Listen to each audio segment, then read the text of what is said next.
My daughter, why does a human man call you my love? The alien princess's mother was angry.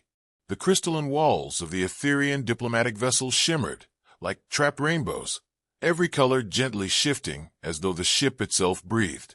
Princess Selyndra walked through its corridors with her usual graceful calm, her long, moonlit ears angled in perfect royal composure. She was reviewing ceremonial greetings in 6 languages, 3 of which required eyebrow gymnastics, when the ship suddenly lurched so violently that her datapad flew out of her hands and bumped her on the forehead in a most unroyal manner. The alarms blared a shrill, chaotic melody clearly composed by someone who despised sanity. Energy flickered, the hum of the engine stuttered, and Selyndra grabbed the nearest panel as the deck tilted. For one horrified moment she thought she might die while wearing diplomatic slippers. How tragically embarrassing. A disembodied voice crackled over the comms, rough and utterly lacking the polished elegance she was used to. This is your captain speaking. Not of this ship, obviously. But I am flying the escape pod headed your way. And I am very qualified. Mostly. A crash. A muttered curse. Silence. Then, okay. Mostly qualified. She blinked, staring at the speaker as though it had personally offended her. Who is this? She demanded. I'm Captain Elias Ward. Human. Hero, I mean pilot. Definitely just pilot. Anyway, your ship's caught in a plasma storm the size of a bureaucrat's ego. I'm here to get you out. The deck bucked again, lights snapping dark. Her heart pounded. Plasma storms could tear apart even Etherean vessels. And she didn't see another rescue ship outside the viewport. Only turbulent clouds of ionized lightning swirling like wrathful nebula spirits. How did you reach us so fast? She shouted as sparks rained down. Funny story, Elias answered, his voice full of worry and inappropriate enthusiasm. Humans were told to stay very far away from this region because of the violent plasma currents. And so, being humans, we immediately volunteered to investigate. A sound erupted from overhead, metal shrieking as though the ship were being chewed apart. Selyndra ran, dodging falling shards of crystal, heading for the emergency docking bay. Her ears flattened to her skull as she leapt over debris. Her heart hammered like a malfunctioning engine. The docking chamber door slid open barely enough for her to squeeze through, and a battered silver escape pod clamped to the hull with all the grace of a drunken space squid. The hatch popped open, and out leaned a man with messy dark hair, a pilot suit smudged with scorched fingerprints, and a grin that suggested either bravery or stupidity. Possibly both. You must be the princess, he said, as though she were simply someone he'd been expecting to meet at a casual coffee stall. Hi. Lovely ears, by the way. She stared at him, speechless, partly offended, partly startled by the compliment. This direction, she snapped, climbing into the pod. The hatch sealed, the pod shot off, and Selyndra tumbled inelegantly into a crash seat. The ship behind them cracked open like a fractured gem, shrapnel swirling in the storm. Don't panic, Elias said, gripping the controls tight enough to threaten their structural integrity. I have a plan. What plan? She demanded. He winced. The kind you make up right after saying you have one. The pod jolted violently, scraping through streaks of plasma that glowed like angry serpents. Light hissed across the hull.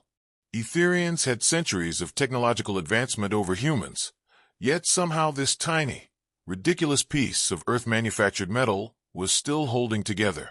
Mostly. She clung to her restraints, teeth clenched.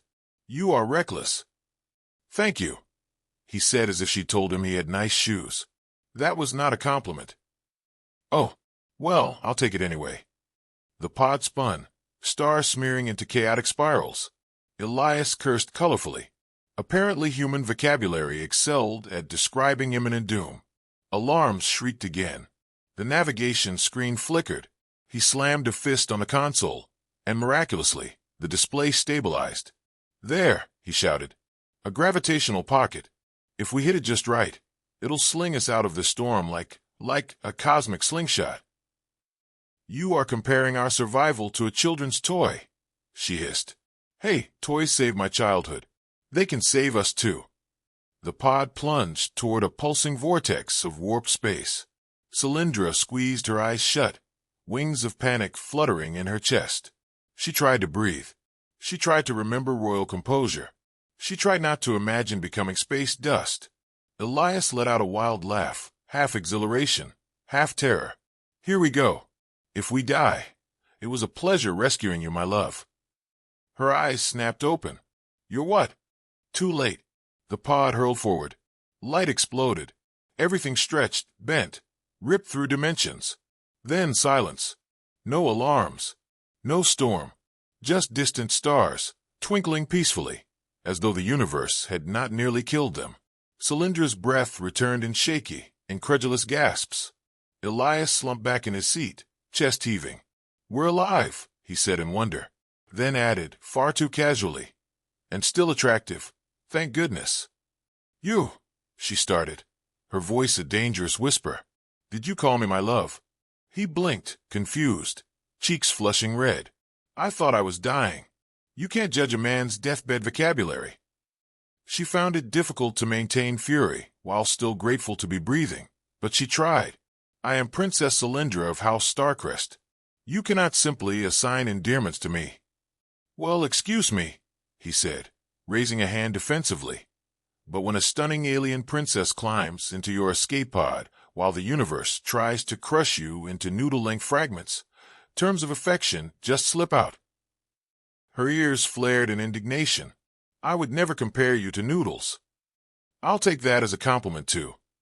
Silence stretched between them, filled with the soft hum of the stabilizing engines. She stared at him, this strange, audacious human with eyes like blue hyperlanes and a smile that refused to quit. Against her will, the corner of her mouth twitched upward. He noticed. His grin widened dangerously. Aha, you smiled. I did not, she lied. You totally did. Not at you. Still counts. Despite herself, she exhaled a soft laugh. Just one. Barely audible. The kind she usually reserved for baby starhares learning to hop. Elias looked absurdly proud of himself. So, do we celebrate surviving? Maybe a drink? I have emergency chocolate. Slightly melted, but still heroic. She shook her head, bewildered by him, by fate, by everything that had happened. We must contact my mother. Oh, he said, face paling. Parents. Right. That's always the scary part. Selyndra gazed at the stars ahead. She didn't know what future awaited them, only that the human beside her had changed something in the universe, something unstoppable, and she suspected the wrath of Queen Maelira would be nothing compared to what destiny now had in mind. The royal palace of Etheria glimmered like a carved chunk of frozen starlight, suspended above the clouds of a lavender atmosphere, wholly majestic and entirely unprepared for a human troublemaker. Selyndra held up her hand to stop them. He is my guest, she announced. Elias blinked. Guest? Wow. No one's ever called me that without sarcasm.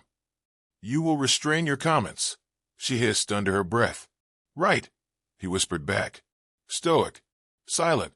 Guest-like. Totally nailed it. Unfortunately, his voice echoed across the crystalline hall. Queen Maelira swept forward moments later, every footstep a thunderclap of authority. Her long ears were crowned with jeweled cuffs that sparkled like comets. She looked at Selyndra first, relief flickering in her eyes, quickly replaced by that uniquely parental expression meaning both I'm glad you're safe and you are grounded for the rest of eternity. The queen's gaze then slid to Elias. Her relief evaporated so quickly one might assume it had died in a tragic accident. This human, she said, tone brittle enough to crack a star. Why is he standing near you? Hello, your majesty, Elias said with a hopeful smile. Big fan of your palace. The guards tightened their grips, clearly voting for vaporization. Selyndra stepped between them. He saved my life. Queen Maelira leaned forward, eyes narrowing. And what did the human take in return? Humans always take. Elias raised his hands innocently. I only took, some melted chocolate, and maybe a slight amount of her patience. Selyndra glared at him. He amended quickly. A huge amount of her patience. All of it, actually. The queen did not look amused. Her disbelief hovered in the air like a hovering drone waiting for command. Explain, she said. Not a request. An imperial decree that could crush bones. They followed her to the throne hall, which glimmered with luminescent pillars and floating crystal shards that rearranged themselves according to the queen's mood. At that moment, they formed sharp, threatening angles. Elias tried his best not to panic, but his pupils dilated wide enough to qualify as black holes. Selyndra recounted everything: the plasma storm, the rescue pod, Elias's quick thinking, their narrow escape. She carefully edited out unnecessary details, such as him calling her my love. No reason to accelerate her mother's cardiac stress. Elias, however, had no such survival instincts.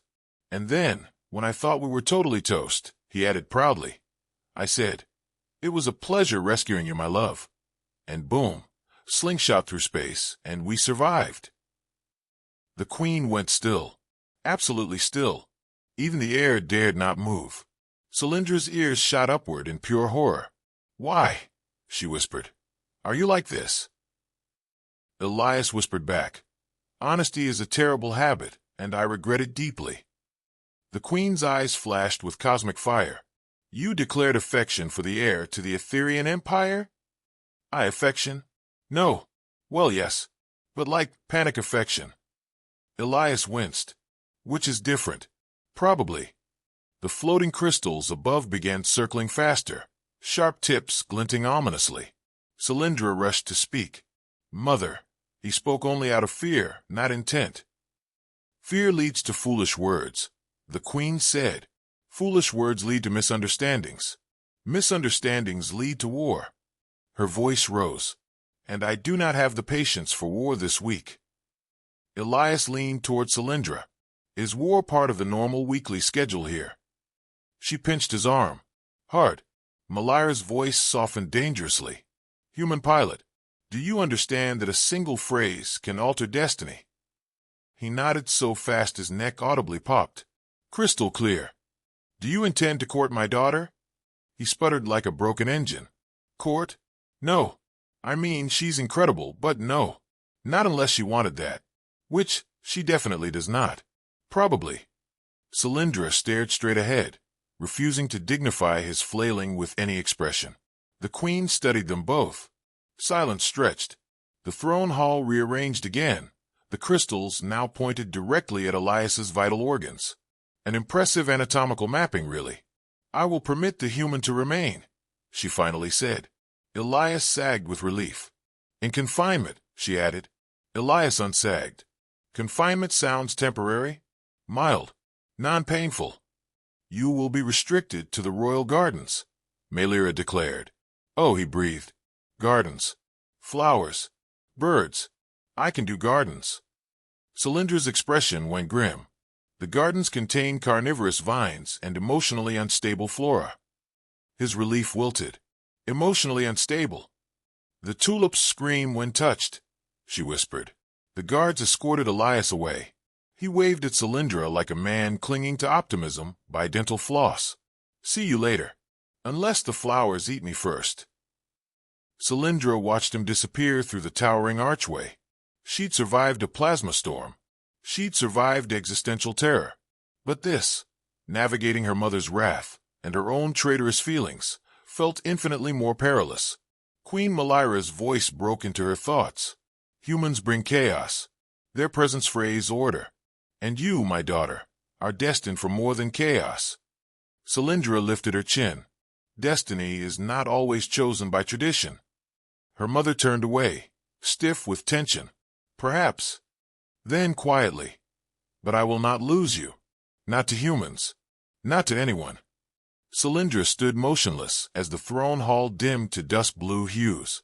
She did not respond, because she did not yet know whether she was losing anything at all, or gaining everything that I in the gardens.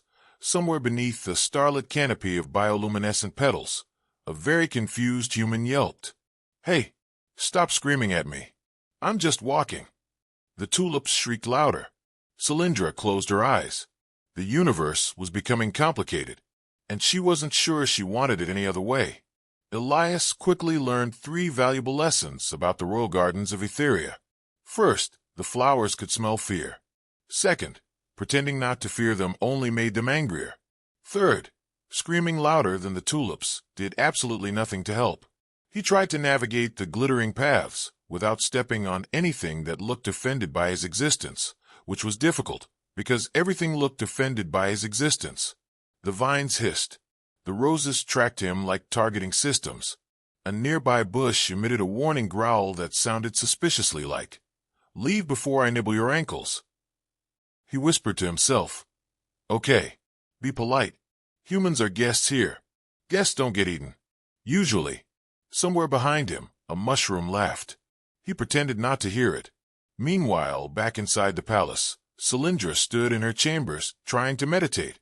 A calming ritual her tutors insisted would prevent her from accidentally vaporizing someone with a telekinetic surge. It usually worked, but tonight every breath summoned images of the human pilot stumbling through screaming flowers. Her ears twitched in frustration. She was not supposed to care. Caring was dangerous. Caring was messy. And yet caring had wedged itself inside her heart like a stubborn asteroid refusing to leave orbit. The chamber door chimed. Her best friend, Lady Vera, practically danced in. "I heard you returned. And you brought a human. A cute one. With ridiculous hair." Selyndra groaned softly. "If you spread gossip, Mother will feed you to the gardens." "Please," Vera snorted. "I flirted with a carnivorous fern once. We're still friends." She leaned in with a dramatic whisper. "Tell me everything." Selyndra hesitated. The plasma storm. The escape pod. The phrase that still echoed in her ears, "my love." A warmth flooded her face, and Vera noticed immediately. "You like him," she squealed, loud enough for half the palace to hear. "No," Selyndra snapped too quickly. "Absolutely not. I do not like." Vera smirked. "Your ears are glowing." Selyndra grabbed a pillow and threw it at her friend's head. In the gardens, Elias attempted diplomacy with a violet shrub that appeared to be blocking the path. He bowed. "Honored plant being, might I pass without getting poked?" The shrub rustled menacingly. "Right. I'll just find another way." He wandered deeper until he reached a shimmering pond. Bioluminescent koi drifted beneath the surface, leaving glowing trails. Elias exhaled, relieved to find something that didn't want to devour him. Then one of the koi lifted its head. "You're lost," it said. He jumped 3 entire feet into the air. "Talking fish. Why, we talk to mock," it replied serenely. "It is our purpose." Elias pressed a hand to his heart. He was certain Etherian doctors would diagnose him with the severe case of "why is everything here sentient?" Before he could argue with the fish, a gentle ripple of energy fluttered across the gardens. The plants quieted, leaves stilling and turning toward a single direction, the entrance. Selyndra stepped into the moonlit clearing, long ears glowing faintly. She approached him with a poise that made Elias attempt to stand straighter, though his foot immediately tangled in a vine. He pretended he meant to stumble. He did not convince her. "The gardens have accepted your presence," she observed. Elias glanced at a tulip that bared holographic fangs at him. "I'm not sure that's the verb I would have chosen." She knelt beside the koi pond, ears relaxing.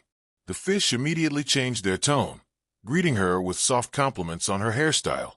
Elias watched her laugh, small and reluctant but genuine, and that single sound made every terrifying moment feel strangely worth it. She caught him staring. "What? Nothing," he lied with heroic clumsiness. "Just noticing that this pond has better manners than your tulips." "They dislike intruders. I dislike being eaten, so at least the feeling is mutual." She couldn't stop the smile tugging at her lips. She hated that he could do that, break her composure with humor and foolish bravery. She stood, trying to regain her usual cool dignity. "My mother is still furious," she said. "Oh yeah, I picked up on that subtle vibe of I might vaporize you if you breathe wrong. She is protective. Of you. Which makes sense." The sincerity in his tone startled her more than any joke. She looked away, ears trembling. She believes humans bring chaos. "Well," he admitted, "she's not entirely wrong." Selyndra inhaled a slow breath. Chaos can be interesting. For a heartbeat, there was silence, charged and dangerous. the moons reflected in her eyes. Elias felt like he was standing on the edge of something he didn't fully understand but desperately wanted. Then the koi ruinously decided to leap out of the pond and shout, "Kiss already!" Both jolted back like they'd been tasered. Selyndra's regal composure shattered into flustered panic, and Elias nearly fell into the pond. "Fish are rude," he sputtered. "They are," she agreed far too quickly. They stood awkwardly apart, pretending to admire distant scenery. Finally, Selyndra cleared her throat. "Tomorrow, the council will meet. They will question your presence here." "Oh, good," Elias said weakly. "More opportunities to not get murdered." "You must be careful. My people take verbal missteps seriously." He closed one eye. That's going to be a problem for someone who's made entirely of verbal missteps. Before she could respond, a violet glow flashed above the palace. Alarm sounded, sharp and immediate. Selyndra stiffened, instinct snapping into focus. "That signal," she whispered, "means a security breach in the high archives." Elias blinked. "Is that bad?" "Only if you consider treason and ancient restricted technology bad." "Oh, only that." They ran toward the palace, bioluminescent petals swirling in their wake. For the first time, Elias didn't notice the hostile plants. He noticed only Selyndra, fast, fierce, and suddenly looking very much like a warrior. He called out, "So, is this like a normal night for you?" "Absolutely not." "Fantastic. I love new experiences." Treason is not meant to be enjoyed. As they sprinted into the blazing corridors, their footsteps echoed together. Fate, it seemed, was not done throwing them into chaos side by side. And somewhere deep in the palace, something stirred, something ancient, humming with forgotten power, waiting for two stubbornly connected hearts to step closer to destiny. The palace corridors pulsed red with warning sigils, crystalline walls flickering like frantic lightning bugs trapped in glass. Selyndra sprinted ahead, her long ears tilted back, catching every echo.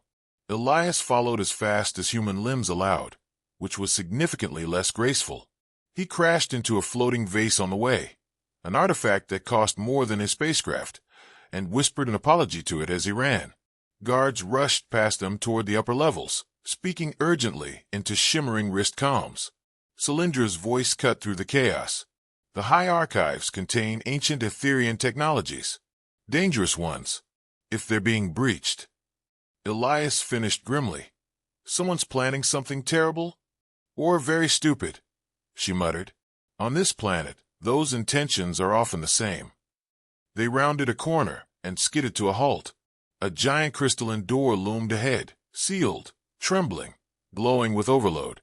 Sparks danced around its edges, the lock mechanisms protesting violently. Queen Maelira stood before it, surrounded by royal sentinels. Her expression was carved from fury and cold calculation. She didn't even glance at Elias, but Selyndra stepped forward, ears dropping in concern. "Mother, what happened?" Maelira's reply was a quiet storm. "Etherean signatures sabotaged the archive. Someone among us seeks forbidden power." The door gave a final shuddering crack, and a shadow burst outward in a flash of violet energy. Sentinels were thrown back. Elias dove behind Selyndra, purely for tactical protection purposes, and maybe because she was less likely to break his fragile human bones. A figure darted down the opposite hall, cloaked in distortion fields that shifted like smoke. Selyndra didn't hesitate. After him. Elias, not loving that plan, still followed. The chase crashed through a gallery of floating star maps, then down a spiraling anti-gravity staircase, where Elias nearly flipped headfirst into the void. Selyndra moved like she had wings. Elias moved like he had not read the safety instructions on the universe. The cloaked figure fired a pulse blast. Selyndra deflected it with a shimmering energy barrier, sparks dancing around her fingers. Elias stared, breathless. "You can do magic." "It is not magic. It is quantum energy manipulation." "That is a long phrase for magic." The intruder darted into a glass-encased atrium, filled with floating hollow scrolls. As Selyndra closed in, she caught a glimpse beneath the cloak, armor etched with the insignia of the High Command. Her heart dropped. A traitor among the royal guard. The saboteur hurled a device that clattered and began vibrating ominously. Elias squinted. That looks like a bomb that wants us all to explode. Astute observation. Selyndra grabbed him and leapt behind a pillar as the device detonated, not with fire, but a pulse of null-field energy that threw them weightless into the air. They spun helplessly. Elias flailed like an octopus in zero-G. Selyndra, in contrast, was somehow still elegant, scowling as if gravity personally offended her. The saboteur escaped through a rift that sealed instantly behind them. Guards arrived seconds later, restoring gravity and dropping Elias flat on his face. He groaned into the crystalline floor. I hate stealthy bad guys. They never stay to give feedback. Maelira's arrival brought silence. Her glare could have turned comets into dust. Selyndra straightened and reported quickly, but the Queen's focus shifted to Elias, the only human in the room, looking entirely guilty by species association. You, she said sharply. We're in the gardens. How did you end up at the center of this? Elias almost choked. I was following Selyndra. I didn't plan anything treasonous. I can barely plan breakfast. A guard muttered. Humans do like explosions. Elias raised a finger. Okay, yes, but only recreational ones. Selyndra stepped forward, voice strong. He aided me. He harmed no one. He deserves thanks, not suspicion. The tension crackled like static. Maelira's gaze flicked between them, Selyndra protective, Elias trying not to tremble. Finally, the Queen spoke. The thief stole a relic known as the Void Heart. It sustains the protective plasma barrier surrounding our system. Without it, her voice tightened. The storm that nearly killed you will devour Etheria. Elias swallowed hard. So bad. Very bad. Extremely bad. Intergalactically bad. Maelira ignored him. The saboteur fled into the outer sectors, beyond the safe warp lines. Selyndra answered immediately. Then we pursue. No, Maelira snapped. This is a mission for elite soldiers with discipline, not. She flung a dismissive look at Elias. Not impulsive humans who blurt forbidden affections during disasters. Selyndra's cheeks flushed. Elias nearly outglowed the emergency lights. He tried to defend himself. In fairness, my love, was spontaneous romance panic. Selyndra's ears flared. Stop talking. Yes, ma'am. Maelira stepped closer to her daughter, voice lowering. I will not endanger you again, Selyndra. You cannot protect me from destiny, Selyndra said, quiet but fierce. Their stares clashed like colliding galaxies. Maelira finally exhaled sharply, turning away with a twitch of defeat. Fine, but if the human gets you killed, I will resurrect him solely to kill him myself. Elias gave a meek thumbs up. Clear. Very clear. Moments later, they hurried toward the hangar, alarms still echoing in the halls.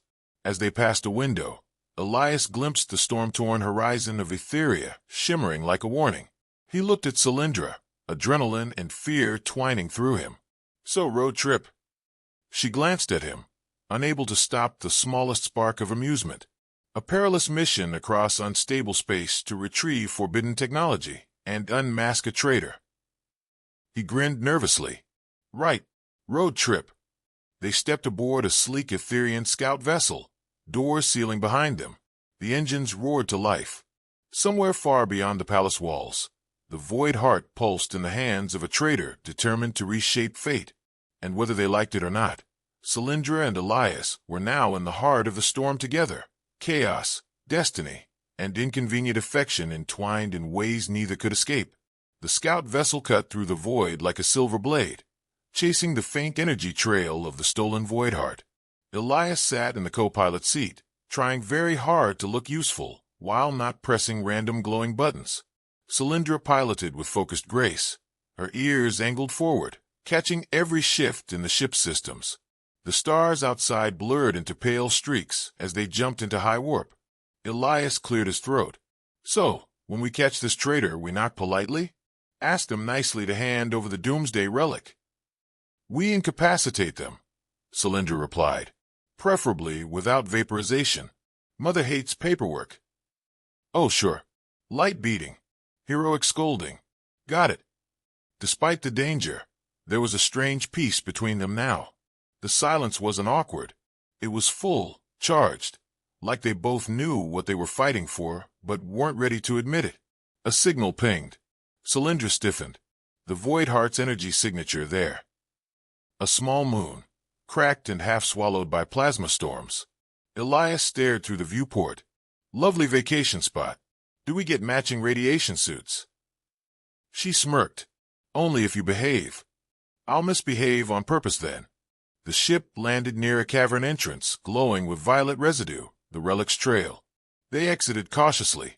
The air felt charged, like static crawling over skin.